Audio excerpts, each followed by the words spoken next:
어제 열린 두 번째 TV 토론회에서 대선 후보 4명은 한층 격해진 난타전을 벌였습니다. 이번 토론회가 어떤 영향을 미칠지 주목됩니다. 네, 자세한 내용 윤조진 국민의힘 미디어특위위원, 강성필 더불어민주당 부대변인과 함께 짚어보겠습니다. 두 분 어서 오십시오. 안녕하세요. 네, 안녕하십니까. 네, 어제 있었던 두 번째 대선 후보 토론회 후보자들의 주요 발언 듣고 대담 시작하겠습니다. 형님을 바로 이 성남시장으로서 정신병원에 강제 입원시키려고 하다가 그것 때문에 형수님하고 욕을 하고 다투고 이렇게 된 거 아닙니까? 이래서 어떻게 그러면 앞으로 국민 교육을 하고 어떻게 그러면 지도자가 돼서 가정도 제대로 못하는데 어떻게 나라를 통합시킬 수 있겠습니까? 김문수 후보는 이런 말을 할 자격이 없죠. 이건 우리 집안 내에 내밀한 사적 문제인데 굳이 따지자면 본인은 갑질을 하지 않습니까?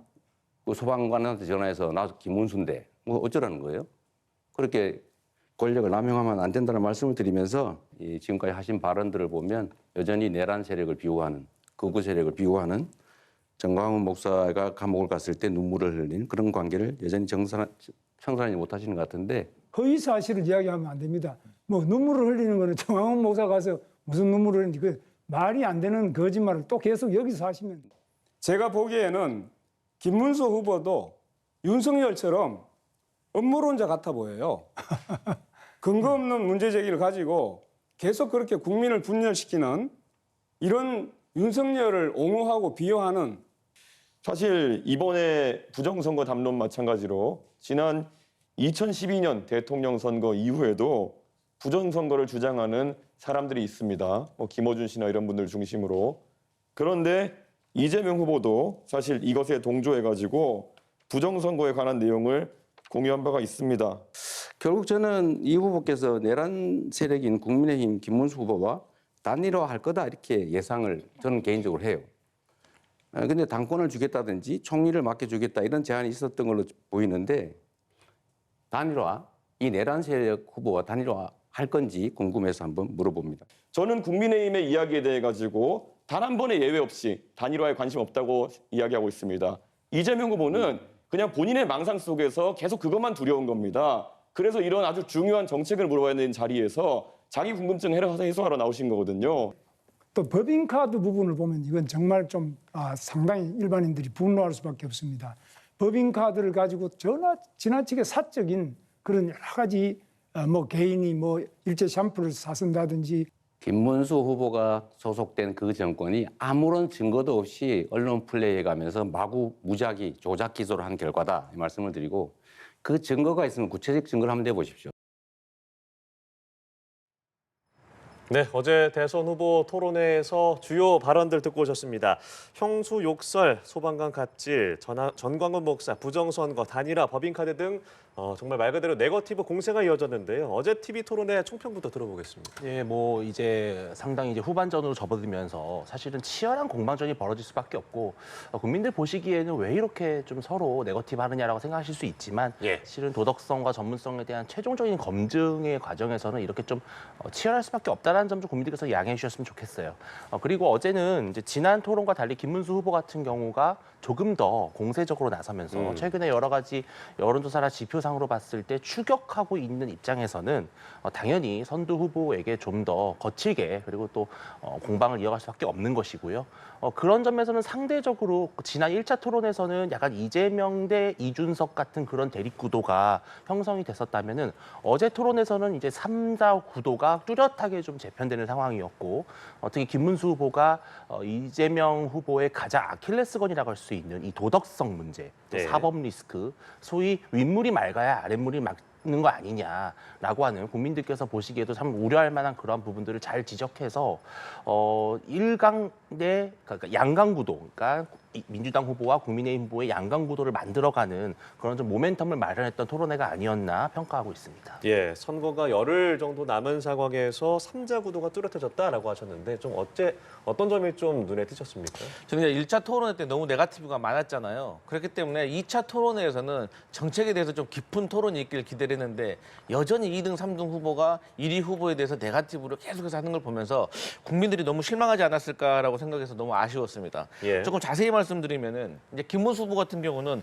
독한 분수로 좀 변하신 것 같아요. 그런데 타격감이 1도 없었다. 그리고 스피치 능력이 부족한 건지 정말 모르시는 건지 모르겠지만 어쨌든 정책의 깊이에 대해서 조금 볼 수가 없어서 너무 아쉬웠고, 이준석 후보 같은 경우는 희한합니다. 이 본인이 내세운 본인이 만든 어떤 전제와 주장에 대해서 그 증명을 상대방 보고 하라는 거예요. 그러니까 연금과 관련해서든지 뭐 의료 정책과 관련해서든지 본인이 내세운 주장에 대해서 본인이 증명을 해야 되는데 이재명 후보에게 자꾸 설명하고 증명하라고 하는 것이 좀 보기가 안 좋았다라고 생각을 하고, 그다음에 이제 김문수 후보께서 토론 중간에 이재명 후보와 관련된 친형 논란에 대해서 이제 말씀을 하셨어요. 그런데 이제 막말이라고 하면은요, 우리 김문수 후보도 만만치가 않습니다. 그러니까 뭐 과거에 보면 뭐 춘향전이라든지 일본 국적, 뭐 걸그룹 쭉쭉빵빵, 뭐 나 도지사인데, 그리고 국회의사당에서 네. 경찰하고 이렇게 설전을 벌였던 것들 보면은 만만치 않으시는 분인데 본인이 이재명 후보에 대해서 그런 얘기 할 수 있을까? 그리고 저라도요, 제 친형이 어머니의 노후 자금을 빌려달라고 하고 안 빌려주니까 협박하고 그러면 가만히 있지 않을 것 같아요. 이 인터넷만 찾아보더라도요, 이 이재명 후보의 친형이 이재명 후보가 성난 시절에 비서실에 전화를 해가지고 이재명 시장 바꿔라라고 하는데 안 바꿔주니까 막 욕설을 퍼부은 게 있어요. 그거 들어보시면 아, 이재명 후보가 왜 그렇게까지 할 수 없었는지, 그리고 남의 가족사에 대해서 이 정책 토론하는 자리에서 꺼내는 것이 과연 옳은지에 대해서 국민들이 평가하실 거다, 그렇게 생각합니다. 네, 두 분의 총평 들어봤습니다. 앞서 이제 네거티브를 두고 두 분의 의견을 들어볼 수 있었는데 치열해질 수밖에 없는 부분이 있다라고 말씀을 하셨습니다. 그럼에도 불구하고 이제 앞서 언급해 주신 정책 검증 토론에 대한 아쉬움이라든지 이런 지적들은 나오는 상황이거든요. 여기에 대해서는 어떤 의견 가지고 계신지요? 예, 맞습니다. 당연히 정책 검증, 비전 경쟁을 하는 것이 국민들 보기에는 모범적인 선거이면 분명하죠. 그런데 사실 이런 네거티브 공방이 벌어질 수밖에 없는 1차적 책임이 사실은 어디에 있을까라고 한다면은 저는 단연히 이재명 후보를 좀 꼽지 않을 수가 없는 것 같아요. 왜냐하면 지금 사실 선거판을 보시면은 지금 3자 구도인 김문수 후보와 이준석 후보를 둘러싸고는 사실 국민적으로 도덕성 자질 논란이 일지는 않고 있어요. 뭐 김문수 후보 같은 경우는 이제 뭐 비상계엄을 선포했던 윤 대통령이 소속됐던 정당의 후보라든 뭐 그런 여러 가지 비판을 받을 수 있겠지만, 사실 우리 국민들께서 김문수의 과거 혹은 이준석의 과거에 대해서 뭔가 의구심이 있습니까? 거의 대부분 없죠. 그런데 이재명 후보 같은 경우는 실은 지금 현재도 5개의 재판을 받고 있고, 과거에 여러 가지 욕설 논란이라든지 또 대장동 게이트, 부패, 비리, 사실 이재명 후보야말로 지금 현재 도덕성 논란에 있어서 가장 최고 중심에 있는 후보예요. 근데 그분이 지금 현재 여론조사상으로나 선두를 달리고 있고 가장 유력한 대선 주자거든요. 근데 그것을 다른 후보들이 검증하고 물어보지 않을 수는 사실 없는 것입니다. 국민적으로도 궁금한 사안이거든요. 그리고 이렇게 혹독한 검증을 거치지 않는다면 설사 이재명 후보가 대통령이 된다 한들 국민적으로 인정을 받고 존경을 받을 수 있겠습니까? 저는 그래서 이것은 당연한 절차이고요. 사실 대한민국만의 문제가 아니라 전 세계적으로 사실 선거 막바지에는 이렇게 상대방의 자질, 도덕성에 대해서 치열하게 공방하는 것이 결국은 국민의 알 권리 충족에 있어서 좋은 것이다. 저는 그렇게 판단하고 있습니다. 네, 선거 막바지에 있어서는 후보의 자질을 검증할 수밖에 없는 상황이 있다라는 맥락의 말씀이셨는데요. 동의하십니까? 네, 동의합니다. 당연히 대통령이 되려는 자이기 때문에 국민들에게 철저하게 검증받는 것은 선행돼야 된다고 봅니다. 근데 이재명 후보는 이번에 처음 대선 나온 게 아닙니다. 그러니까 대통령 선거가 이번에 3번째입니다. 그렇기 때문에 그동안 혹독한 검증이 아니라 부당한 검찰의 기소로 인해 가지고 수사받고 압수수색을 수십 번을 당한 사람입니다. 이제 국민의힘에서는 계속해서 이재명 후보에게 도덕적인 결함이 있는 것처럼 뭐 예를 들어서 대장동, 백현동, 뭐 성남FC 이런 얘기 하는데, 결국에 이것이 정치인이 뭐 민간인에게 돈을 받고 어떤 혜택을 줬다는 그런 논리 아니겠습니까? 그런데 지난 몇 년 동안 수사하고 압수수색했는데 이재명 후보가 돈 한 푼 받았다는 거 증명됐습니까? 하나도 증명된 게 없습니다. 지난 몇 년 동안 보통의 사건 일반인은요 2~3달이면요 압수수색 몇 번만 해도 다 증거 나옵니다. 그런 것에 있어서 우리 국민들이 평가할 것이라고 생각을 하고, 지난 몇 년 동안 이재명 대표와 관련된 재판들은 국민들이 평가하시기 때문에 저는 그렇게 믿고 있고, 어쨌든 간에 이 검증도 좋지만 어떤 정책적인 좀 깊이도 좀 있는 후보가 좀 대통령이 돼야 되지 않았나라고 생각을 하고, 여기에 있어서는 또 한 번의 남은 토론이 있기 때문에 때문에 이 남은 토론에서는 정말 좀 단 한 번이라도 네거티브 없이 정말 서로의 그 주장을 객관적인 근거로 좀 뒷받침을 하면서 서로의 의견을 모아가는 토론이라는 게 그런 거 아니겠습니까? 네. 그래서 서로가 설득하고 협치하는 모습을 좀 국민들 앞에 보이는 마지막 토론이 되기를 기대합니다. 네, 그리고 어제 눈에 띄었던 것이 범보수 후보 단일화 문제와 관련해서 이재명 후보가 이준석 후보 단일화 할 것 같다라고 말을 하자 이준석 후보는 음모로 망상에 빠져 있다라고 맞받았습니다. 그러니까 그제 이준석 후보가 오후에 기자회견을 열어서 단일화 없이 완주하겠다라고 못을 박은 상황임에도 불구하고 이렇게 계속 주장하는 이유 뭐라고 볼 수 있을까요? 그러니까 이제 이재명 후보가 물어보니까 본인이 아니면 아니라고 하면 되지 뭐 음모고 망상이고 그런 말까지 할 필요 있습니까? 그러면 그 음모와 망상은 국민의힘에서 지금 공개적으로 지금 요구하는 겁니까?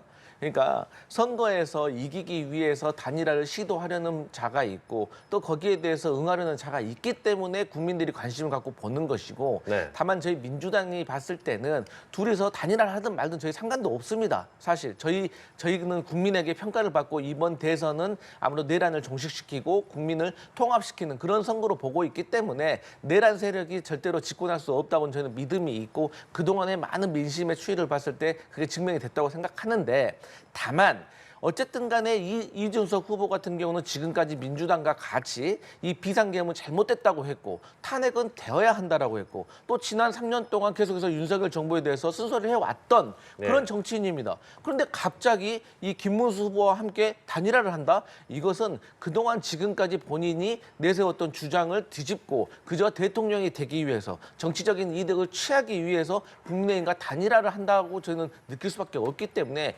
여기에 있어서는 국민들 앞에 떳떳하게 밝혀야 되고 할 건지 안 할 건지라고 밝혀야 된다라는 것이 저희 민주당의 의견이고 저는 개인적으로 지금 이준석 후보도 본인이 단일화를 해야 할지 말아야 될지 모른다고 생각을 해요. 그런데 좀 더 시간을 두고 지지율과 정치적인 상황을 지켜봐야 되지만 저는 그렇게 일희일비하지 말고 호랑이가 될 것이냐 고양이가 될 것이냐는 이준석 후보 본인의 손에 달려있다. 그래서 정의로운 길을 가야지 정치 짧게 하실 분이 아니기 때문에 저는 긴 정치 생각했으면 좋겠다 이런 말씀 드립니다. 네, 알겠습니다.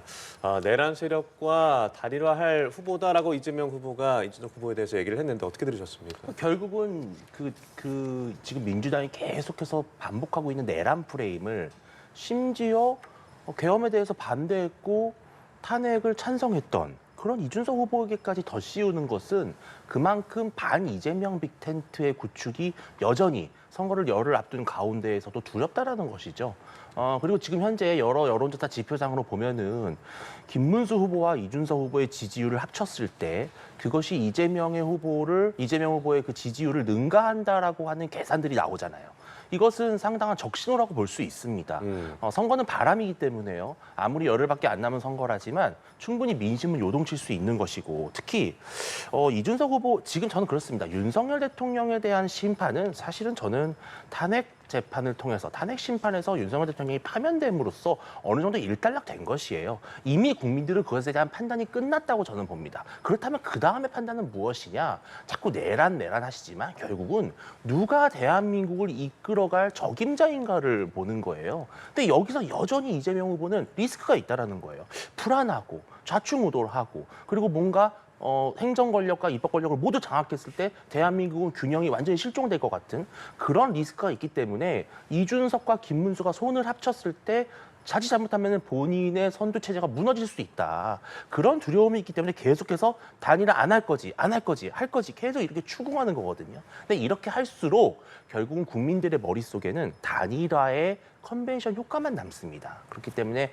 아마 결국은 이재명 후보는 제발 단일화하지 않기를 바라는 그런 염원을 갖고 이런 약간 좀 추궁성 질문을 한 게 아닌가 보입니다. 네, 정책 방향성 자체에 대한 논의도 이루어졌습니다. 후보들끼리 비슷한 의견도 있었고 또 의견이 갈라지는 부분도 있었는데요. 일단 의료개혁, 국민연금개혁 이 부분은 네 후보 모두 비슷한 모습이었고 기후위기 대응 방안들은 또 서로 다른 주장들을 했거든요. 어떤 부분이 가장 눈에 띄었는지요?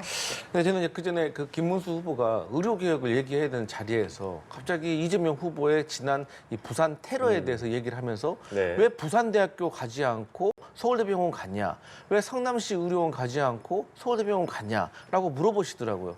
그러니까 이런 것들이 네거티브인 거예요. 말씀하셨던 것처럼 정책에 대해서 토론을 했는데 뜬금없는 얘기를 하는 것이죠. 근데 왜 뜬금없는 얘기를 했냐? 지금 부산 지역에서는 김문수 후보가 쉽게 말해서 앞서가야 되는 그런 지역입니다. 그런데 그렇게 하고 있지가 않죠. 그렇기 때문에 부산 지역의 민심을 이제 흔들어 보려고 하는 그런 정치적인 공세라고 생각하는데 이런 부분이 토론의 진정한 의미를 퇴색시키는 것이다. 이런 것이 잘못됐다고 생각을 하고 이준석 후보 같은 경우도 뭐 건강보험이라든가 이런 얘기 할 때 본인이 마이너스 15조의 적자가 난다라고 하는데 거기에 대해서 그 재원 마련이라든가 대책을 갑자기 이재명 후보한테 물어봐요. 본인이 마이너스 15조가 적자가 난다고 예상을 했으면 그 적자를 메꾸기 위해서 본인이 대안을 제시해야 되는 것이고 상대방의 주장을 했으면 거기에 대해서 잘못된 점에서 짚어주는 것이 필요한데 자꾸 본인의 주장을 상대방에게 증명하라고 하는 태도가 사실 많이 당황스럽다 보는 이로 하여금 그랬기 때문에 여기에 대해서 조금 더 깊은 시간을 가지고 좀 많은 시간을 가지고 토론을 했으면 어떨까라고 했는데 이 토론의 방식이 지금까지 방식보다 좀 어색하더라고요. 그러니까 보통 주도권 토론이라고 하면 본인이 총량을 가지고 있고 본인의 총량 내에서 다른 사람들에게 질문하고 질문 답변을 받아야 되는데 이 답변하는 시간은 또 본인의 총량을 가지고 있기 때문에 본인의 시간을 다 써버리면 답변을 길게 할 수가 없는 그런 딜레마에 빠지는 모습이 조금 아쉬웠고 그러다 보니까 이재명 후보 같은 경우는 정책적인 질문이 쏟아졌지만 답변하는데도 시간이 부족한 것이고 상대적으로 뭐 권영국 후보라든지 이준석 후보 같은 경우는 질문을 덜 받다 보니까 질문은 많이 하지만 또 본인은 답변을 하지 않는 그래서 이러한 것들은 좀 3차 토론회에서 개선이 돼야 되지 않을까라고 생각을 합니다. 네, 정책별로 후보들의 교차하는 어떤 시선들, 관점들 어떤 부분에 주목하셨는지? 어제 상당히 좀 주목이 됐던 부분이 바로 에너지 정책에 대한 극명한 차이였습니다. 결국은 이재명 후보는 문재인 정권에 실패했던 탈원전 정책의 그 프레임을 벗어나지 못하고 있어요. 예를 들어서 가장 대표적으로 위험한 것이 바로 원전에 대한 위험성을 부각하는 것인데요. 물론 이 세상에는 100% 안전한 발전이라는 건 없습니다. 그런데 후쿠시마 사태라고 하는 아주 극단적이고 예외적인 사례를 갖고 마치 원전은 언제라도 폭발할 것처럼 그리고 원전을 사용하는 것 자체가 엄청난 비용을 국민들에게 부담시킬 것처럼 말씀을 하세요. 그런데 지금 대한민국은 세계 원전 최강국입니다. 원전 수출의 호재가 있을 때마다 국부가 증가하는 그런 나라인데 대통령이 되시겠다는 분이 원전의 위험성을 먼저 말씀하신다? 정말 위험한 말씀이시고요. 지금 AI 발전이라든지 또 배터리의 발전, 배터리 산업의 발전이라든지 여러 가지 지금 국민적 산업적 전력 수요가 어마어마합니다. 근데 이 날로 폭증하는 전력 수요를 과연 지금 이재명 후보께서 말씀하시는 물, 바람, 태양 이걸로 할 수 없습니다. 그거는 이미 전 세계적으로 깨진 환상입니다. 지금 세계적으로 다시 원전이 각광을 받고 있고 결국은 가장 청정하고 탈탄소가 될 수 있는 에너지의 대안으로서는 원전을 우리가 결국 의존할 수밖에 없다는 것이 세계적인 추세예요. 이건 유럽도 마찬가지입니다. 그런데 지금 이렇게 에너지가 매우 중요한 나라에서 원전에 대한 위험을 얘기한다? 저는 그것은 과거 탈원전의 망령을 반복하는 것이기 때문에 반드시 철회돼야 된다고 생각을 합니다. 네, 제가 여기서 조금 설명을 좀 드리자면 사실 이제 트럼프 미국 대통령이 이 신재생 에너지에 좀 회의적이죠. 그 기후 조약에서도 탈퇴를 해버리고 그런 영향이 좀 있는 건 맞습니다. 하지만 아리백이라고 하잖아요. 이제 신재생 에너지를 이용해서 물건을 만들지 않으면 해외 기업들이 물건을 사지 않는다고 합니다. 이건 선택의 문제가 아니라 이것은 무조건 해야 되는 일인 것이고 그다음에 신재생 에너지는요. 사실 보수의 정책인 겁니다. 대한민국에서도 신재생 에너지를 가장 먼저 도입한 사람이 이명박 대통령이고 그걸 이어받은 게 박근혜 전 대통령이에요. 그래서 이명박 전 대통령 때는 덴마크하고 녹색 연대도 맺은 바가 있고요. 그다음에 유럽에서도 중도 우파 그러니까 독일의 메리켈이 앞장서서 이 신재생 에너지를 주장을 해왔던 거예요. 그리고 핵 폐기물 시설 위험한 거 우리 다 알잖아요. 그러면은 핵 원전이 위험하지 않습니까? 사실 이거 잘 우리가 관리를 해야 되는 건 맞는 것이고 그러니까 핵 폐기물 시설을 그러면 어디에 둘 거예요? 자기 집 앞에 두라고 하면 누구나 다 싫어하잖아요. 왜요? 위험한 걸 알기 때문인 거예요. 그래서 이재명 후보도 여기에 대해서 완전히 폐지하자는 게 아니라 지금 만들어 놓은 거는 잘 관리해서 쓰자는 것이고 앞으로 세계의 추세가 아리백이 있기 때문에 신재생 에너지를 우리가 발전시켜야 된다. 이런 주장이었던 걸 참고로 알려드립니다. 네, 어제 토론회에서 오늘 두 분의 대담도 치열하게 이어지고 있습니다. 어제 토론을 마치고 이 후보들의 평가가 있었습니다. 이재명 후보는 근거 없는 헐뜯기가 많아서 아쉬웠다라고 평을 했고요. 김문수 후보, 이재명의 쏘는 대로 명중시켰다. 이준석 후보는 제가 이재명 대항마라는 자평을 했고 권영국 후보 어제 이 민자를 손에 새기면서 민생을 위한 대선이라는 평가를 했는데 이제 다음 주 화요일 남은 토론은 하나입니다. 어떤 전략을 갖고 나올까요? 그러니까 이제 완전히 사전 투표를 목전에 앞두고 있는 가운데에서는 아마 네거티브는 조금 이제 잠잠해질 것으로 저는 보입니다. 이제 네. 그때부터는 정말 국민들께는 안정감, 신뢰, 그리고 친화적인 그런 이미지를 강조하는 것이 전략적으로 맞을 것이고요. 아마 새 후보 다 그렇게 될 것으로 보입니다. 다만 이제 김문수 후보와 이준석 후보의 단일화는 여전히 불씨가 살아 있을 것이고요.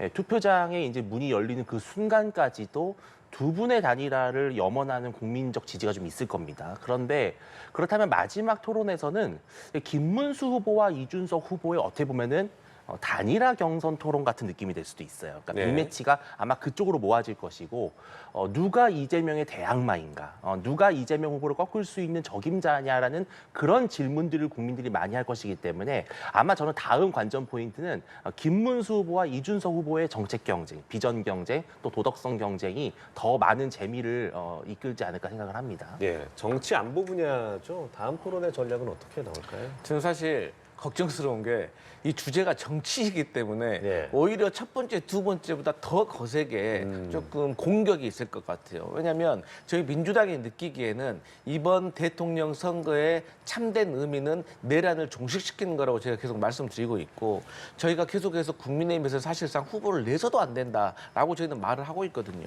근데 이게 정치 문제이다 보니까 이런 문제가 당연히 안 나올 수가 없는 것이고 또 안보라는 것은 사실 진보와 보수 진영에서 첨예하게 대립하고 이 접근하는 방법이 다르기 때문에 예. 사실 정책적인 토론에 있어서도 사실 공방이 치열할 것으로 보입니다. 그런데 이제 거기에 이제 단일화 문제까지도 섞여진다고 하면 더할 나위 없이 국민들에게 인상을 찌푸릴 수가 있는데 저는 그럼에도 불구하고 이 세 후보가 또 어쩔 수 없이 서로를 공격하고 수비해야 된다면 국민들에게 이거 하나를 좀 알려드리고 싶어요. 그러니까 공격을 잘한다고 해서 그 후보가 지지율이 올라가지 않습니다. 왜냐하면 이재명 후보를 지지하는 사람, 김문수 후보를 지지하는 사람, 이준석 후보를 지지하는 사람이 상대방에게 공격받았다고 해서 그 표가 넘어가질 않아요. 다만 본인 주변에 있던 표가 다시 모일 뿐인 겁니다. 그렇기 때문에 저는 이 공격보다는 서로 이 국민들은 저분이 공격을 받았을 때 경청하는 태도가 어떤 것인가. 그래야지 저 사람이 나중에 대통령이 됐을 때 국민들이 말하는 목소리를 어떻게 들을 것인가를 대충 유추할 수 있기 때문에 이 세 후보가 공격도 좋지만 경청하는 자세도 국민들이 보고 있다는 점을 꼭 명심했으면 좋겠습니다. 예. 알겠습니다. 국민의 시선 말씀해 주셨는데 그렇다면 여론의 향방은 어디로 흘러가고 있는지 여론조사 결과도 함께 보시죠. 네, 이번 여론조사 결과 갤럽 대선 후보 지지도 조사인데요. 이재명 후보가 45%, 김문수 후보 36%, 이준석 후보 10%의 모습 볼 수가 있습니다. 지지도 변화도 이제 볼 수가 있는데 아무래도 이재명, 김문수 후보의 지지율 격차가 한 자릿수로 좁혀진 부분도 눈에 띄고요. 이 부분 어떻게 해석하시는지도 궁금하고 또 무엇보다 2차 토론이 이루어졌기 때문에 이후의 지지율 변화는 또 어떻게 예상하시는지 함께 여쭤보겠습니다. 지금 전반적으로 이재명 후보의 하락세, 그리고 김문수, 이준석 동방상승세는 어느 조사를 보더라도 뚜렷하게 나타나는 패턴으로 보입니다. 이 말은 즉슨 이재명 대세론이 선거 막바지에 들어서 깨지고 있다는 것은 분명한 신호고요. 또 하나 중요한 부분은 여기 보시면 아시겠지만 김문수 후보와 이준석 후보의 지지율을 합쳤을 때 물론 이렇게 산수를 아주 단순 산수를 하는 것이 맞지는 않지만 예. 그럼에도 불구하고 이 두 후보의 지지율을 합쳤을 때 이재명 후보보다 더 높습니다. 예. 이것이 이제 국민들에게 주는 신호는 뭐냐면 바로 아까도 말씀드렸지만 단일화에 대한 희망을 더욱더 키울 수 있는 부분이고요. 이재명 후보 같은 경우는 이 토론을 거듭할수록 뭔가 상당히 좀 뭐랄까요? 되게 배타적이고 너무 수세적이고 방어적이고 본인에 대해서 들어오는 검증과 질문에 대해서 명쾌한 해답을 하는 것이 아니라 계속해서 상대방에게 오히려 다른 질문을 함으로써 회피하는 경향을 보이고 있어요. 그렇다면 국민들이 봤을 때는 뭔가 떳떳하지 못하고 자신 있지 못하다라는 느낌을 줄 수 있거든요. 그런 것 때문에 조금 후보의 하락세가 분명히 보이는 것이고요. 반대로 이제 김문수 후보와 이준석 후보는 사실은 지금 계속 추격할 일만 남은 거예요. 그렇다면 그 상승세를 이어갈 수 있을 것으로 보기 때문에 저는 곧 나올 여론조사에서도 결국은 이 패턴대로 김문수, 이준석 두 후보의 상승세는 아마 아마 뚜렷하게 보일 것이다 예상을 하고 있습니다. 네, 지금까지 어떤 여론의 변화 그리고 토론이 거듭될수록 여론은 어떻게 흘러갈 것인가 같은 질문 드리겠습니다. 이 본선 후보 등록을 한 다음에 이재명 후보가 공을 가장 들였던 곳이 TK와 PK 지역입니다. 네. 왜냐하면 여기서 한 표를 가져오면 저희에겐 두 표를 얻는 효과가 있기 때문인 거죠. 그러니까 비상계엄이 잘못됐고 탄핵되었고 또 그 이후에 윤석열 전 대통령의 보이는 태도라든가 발언이라든가 이런 것에 TK, PK의 전통적인 국민의힘 지지자들이 실망한 거예요. 그래서 이재명 후보에게 지지를 보내줬습니다. 그런데 토론회를 거치면서 제가 방금도 말씀드렸지만 공격을 잘하게 되면 상대방 표가 오는 게 아니라 내 주변에 있는 표가 다시 응집하는 겁니다. 그러니까 토론회를 통해 가지고 TK, PK에서 다시 두 명의 공격을 받은 이재명 후보에게 갔던 표가 다시 국민의힘에게 슬슬 가고 있다는 거예요. 그렇기 때문에 저희 민주당으로서는 다시 TK와 PK를 공략할 필요가 있는 것이고 지금 이준석 후보 같은 경우도 최근에 노무현 전 대통령에 대해서 얘기를 많이 합니다. 그 이유가 노무현 전 대통령을 최대 많이 사랑하고 있는 부산의 표를 가져오기 위함인 것이거든요. 근데 이거 좀 잘못됐다. 노무현 전 대통령과 이준석 후보가 차이점이 뭐냐면 노무현 전 대통령 같은 경우는 여성가족부를 확대하고 개편을 했습니다. 근데 이준석 후보는 여성가족부를 폐지하겠다는 공약을 냈어요.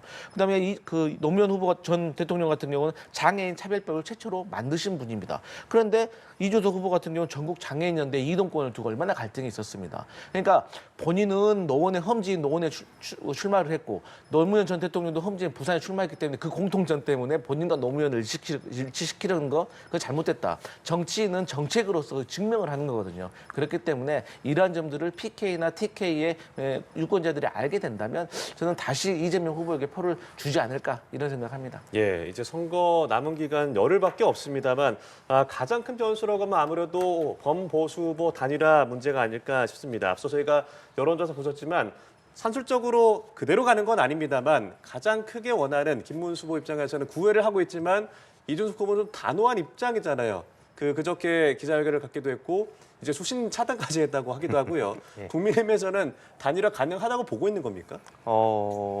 단일화가 가능하다는 희망을 강하게 갖고 있다고 말씀드리는 게 정확한 것 같고요. 예. 그리고 저는 개인적으로는 단일화의 가능성은 여전히 높다고 생각을 합니다. 왜 그러냐면은 만약에 이재명 후보의 지지율이 계속해서 50% 과반을 유지하는 상태에서 네. 김문수 지지율은 떨어지고 이준석 지지율은 올라간다. 즉 제로섬 게임이거든요. 그거는 땅 따먹기예요. 같은 지지율 안에서 누가 많이 가져가냐의 차이거든요. 이런 구도라면은 사실 이준석 후보는 단일화를 할 이유가 없습니다.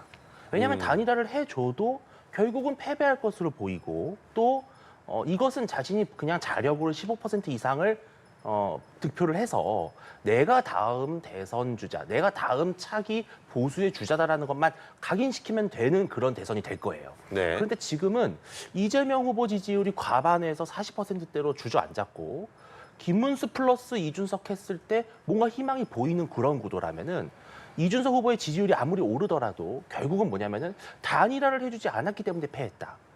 이준석 후보에게 너무 섭섭하다, 실망이다. 이 보수층의 여론은 아마 엄청 확고해질 겁니다. 그러면 앞으로 이준석 후보가 개인적으로 정치를 함에 있어서 이제 이준석 후보의 다음 꿈이 뭐겠습니까? 결국은 또 대통령이 나오고 싶은 거잖아요. 그러면은 이 보수층, 견고한 전통 지지층의 마음을 사로잡아야만 가능한 것인데 이번 대선에서 완전히 이별하는 수가 있다는 거죠. 그래서 저는 이준석 후보가 마지막까지 물론 완주하겠다는 의사를 당연히 표시할 수밖에 없습니다. 그게 당연히 후보의 숙명이죠. 네. 그러나 최종적인 순간까지는 결국은 내 친정으로 돌아가야 된다. 내가 큰 집을 가야 된다라고 하는 생각을 한다면 보수층과의 화해, 어떤 서로의 화학적 결합을 위해서라면 단일화가 결국은 이준석의 정치 생명에 더욱더 큰 도움이 될 것이라는 그런 판단을 하지 않을까 저희는 그런 기대를 하고 있는 것입니다. 두 분이 의견이 좀 일치되지 않을까 예상을 해보는데 이준석 후보 결국에는 단일화, 그러니까 김문수 후보로의 단일화 되는 겁니까? 어떤 식으로 절차가 이루어질 거로 좀 예상을 하시는 거예요?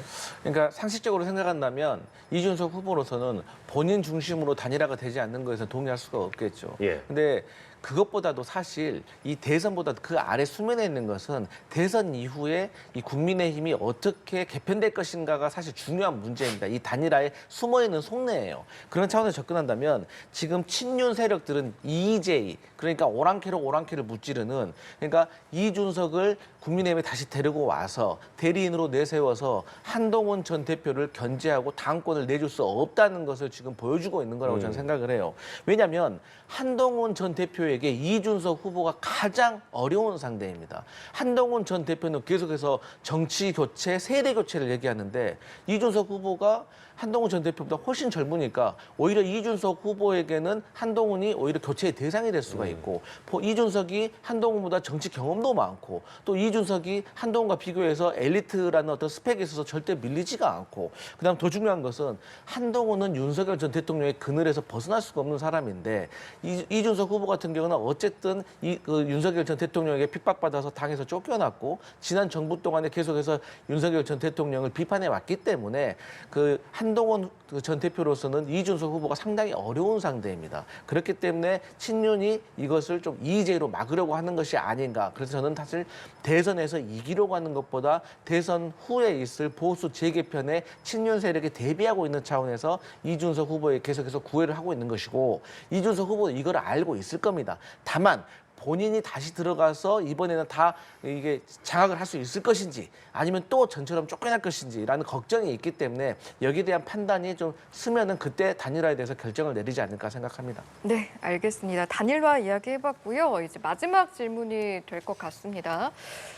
사실은 대선이 얼마 남지 않았기 때문에 하루하루의 일정들 후보들에게 굉장히 중요한 일정이 될 거고요. 또 거기서 나오는 메시지 또한 중요할 겁니다. 오늘도 각 후보들 주말 유세를 이어가게 될 텐데 좀 어떤 이야기들이 나오겠습니까? 사실 이제 국민들께서 어느 정도 판단은 이제 마무리가 되어가는 국면이라고 봐야 돼요. 예. 아직까지 마음을 정하지 못하신 분들도 있겠지만 점점 여론조사에서도 보시면 아시겠지만 모름 무응답의 비율이 많이 줄어들고 있습니다. 자, 그렇다면 지금부터 가장 중요한 건 뭐냐? 나를 지지하는 국민이 투표장에 나오게 만드는 겁니다. 그러니까 지지율만큼이나 중요한 것이 뭐냐면 투표율이거든요. 그런데 지금 민주당 같은 경우에는 지지층이 방심을 할 수가 있어요. 결국은 뭐 이재명 후보가 되겠지. 그럼 내가 한 표 하지 않더라도 마음의 부담이 좀 덜한 것이죠. 그래서 그 방심을 막기 위해서 지금 이재명 후보는 애써 위기론을 만들면서 지지층을 결집하는 겁니다. 아마 수도권이나 경기 수도권 쪽에 아마 많은 집중을 할 겁니다. 반면 지금 보수층에서는 이제 단일화에 대한 희망이 스물스물 올라오는 가운데에서 이번에 투표해봐야 어차피 안 되지 않을까. 이게 비상계엄으로 촉발된 조기 대선인데 프레임상 너무 밀리고 있어 라고 판단하시는 분들이 투표를 포기하는 경향이 있을 수 있어요. 그래서 김문수 후보 입장에서는 단일화의 가능성을 계속 말씀을 하시면서도 바로 전통 지지층.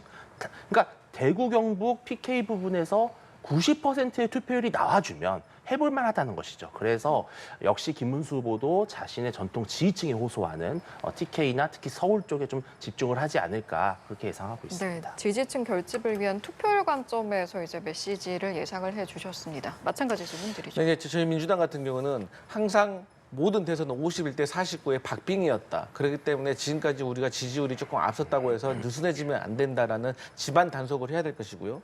그다음에 두 번째로 이제 윤석열 전 대통령이 얼마 전에 부정선거 의혹과 관련된 영화 관람을 하셨지 않습니까? 근데 그 사전 투표가 다가옵니다. 그렇기 때문에 저희 민주당으로서는 사전 투표를 독려를 하면서 과연 국민의힘에서는 사전 투표를 독려할 것인가? 왜? 부정선거 의혹이 있는데 그걸 제대로 해소하지 못했기 때문에 거기에 대해서 저희가 조금 집중을 할 것 같고 또 김건희 여사와 관련해가지고 계속해서 비위 혐의가 지금 드러나고 있는 게 있습니다. 목걸이를 6천만 원짜리 받았고 뭐 샤넬백을 받았는데 건진법사가 김건희 여사에게 전달하지 않았다라고 했지만 김건희 그 여사의 여비서가 이것을 백화점에 가서 2번이나 교환했다는 거 아니겠습니까? 그래서 이런 것에 대해서도 우리가 계속해서 집중하고 이렇기 때문에 아직도 내란에 대한 음모가 다 밝혀지지 않았다라는 것을 좀 강조하는 그런 한 주가 되지 않을까 생각합니다. 네, 알겠습니다. 당장 사전투표까지 이제 닷새가 남았고요. 본투표까지는 열흘이 남은 상황에서 치열하게 전개되고 있는 대선 국면.